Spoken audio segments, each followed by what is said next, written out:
She served him coffee every night, not knowing he owned the hotel above the cafe. The little cafe was always warm with the scent of roasted beans and soft music floating in the air. Lila worked the night shift because she needed the extra money to pay for her younger brother's school fees and her mother's medical bills. She did not complain because she found some peace in the quiet hours after the city had gone to sleep. That was when he always came in. Every night around 9, a tall man in a worn coat and tired eyes entered the cafe. He always chose the same seat by the window and ordered a black coffee. Lila had grown used to him and often found herself waiting for his arrival. He never spoke much, just thanked her softly each time she placed the cup in front of him.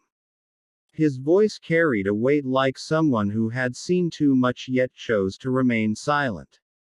At first she thought he was just a lonely traveler, someone who had no family nearby and had made the cafe his place of comfort.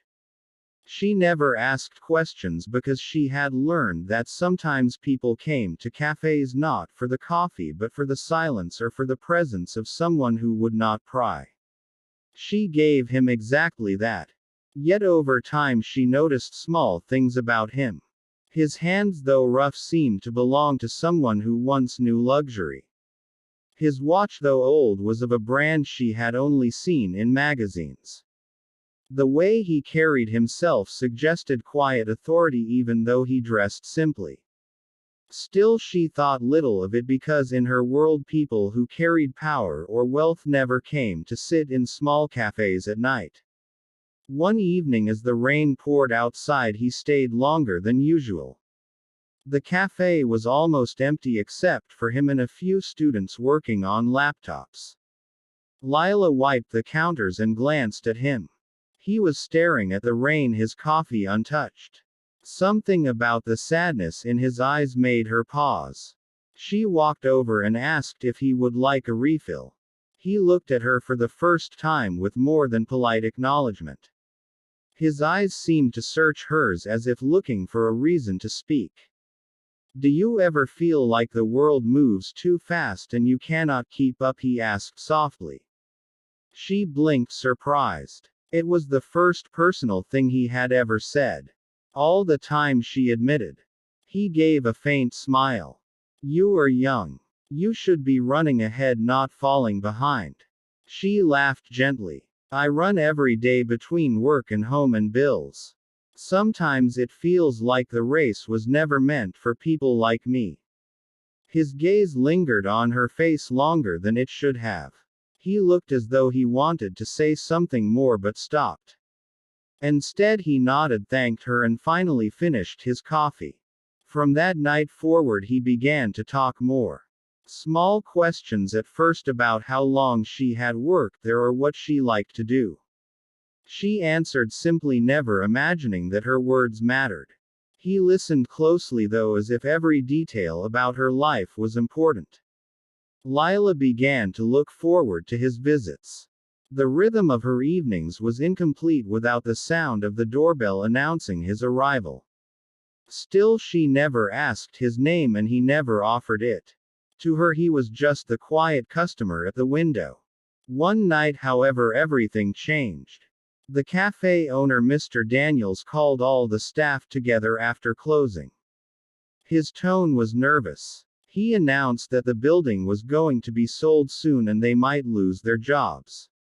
Lila felt her heart drop. This cafe was her only stable income and she could not imagine what would happen if it closed. That same night the quiet man arrived as usual. Lila tried to hide her worry but he noticed. He asked her why her smile was missing and she told him hesitantly about the cafe being sold.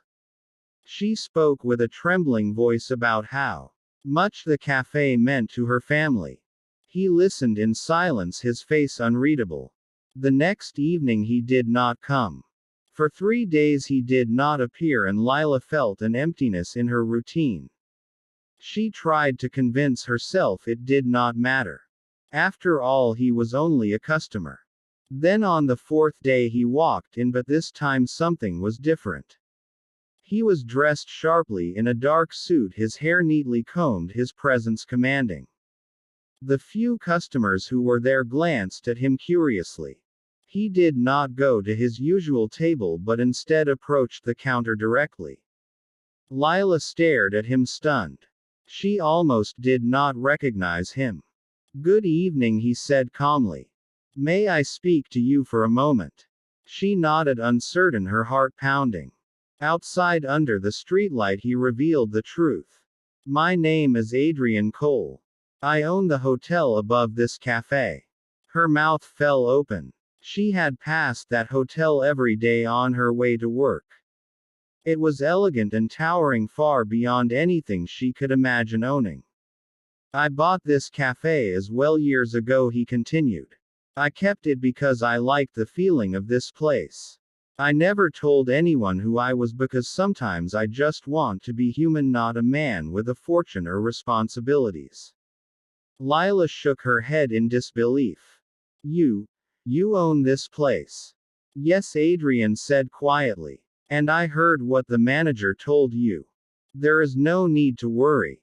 I am not selling the cafe. In fact, I want to invest more in it."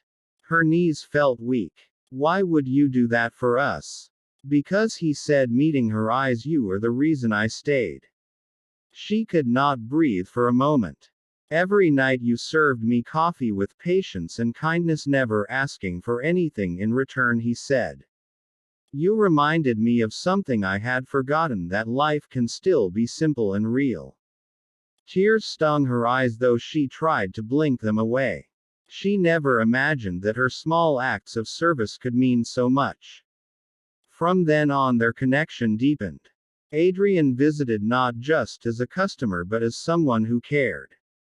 He helped improve the cafe, giving it new furniture and better equipment, but kept the charm intact because Lila loved it that way. Staff were given better pay and security.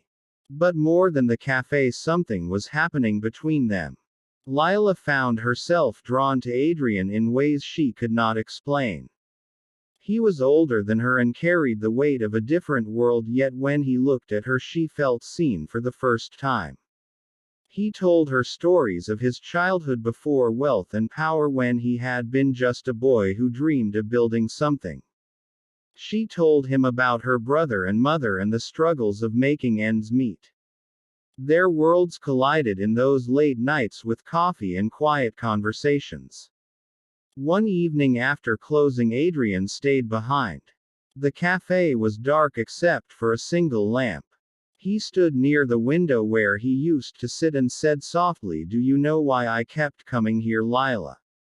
"Because you like coffee," she teased, though her voice shook. He smiled. "Because I liked you." The words hung in the air. Her heart thudded painfully. She wanted to speak but fear held her back. She thought of the distance between them, of money, status, and the eyes of the world. But Adrian stepped closer. "I know what you are thinking. That we are too different. That I live in a world you cannot reach. But the truth is, Lila, you are the one who saved me from loneliness. Without this cafe, without you, I would still be a man staring at the rain with no reason to move forward." Tears slid down her cheeks. She whispered, "I never thought I mattered that much." "You matter more than you know," he said.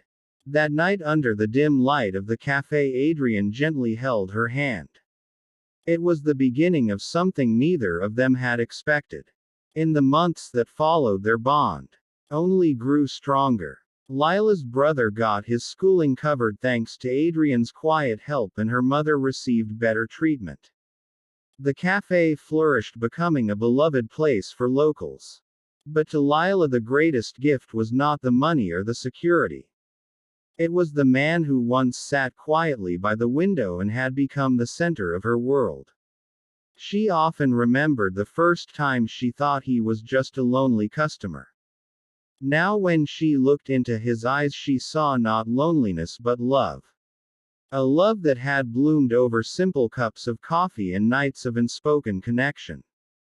And every evening when she served him coffee, she smiled, knowing she was no longer serving a stranger but the man who had chosen her over the whole world he owned.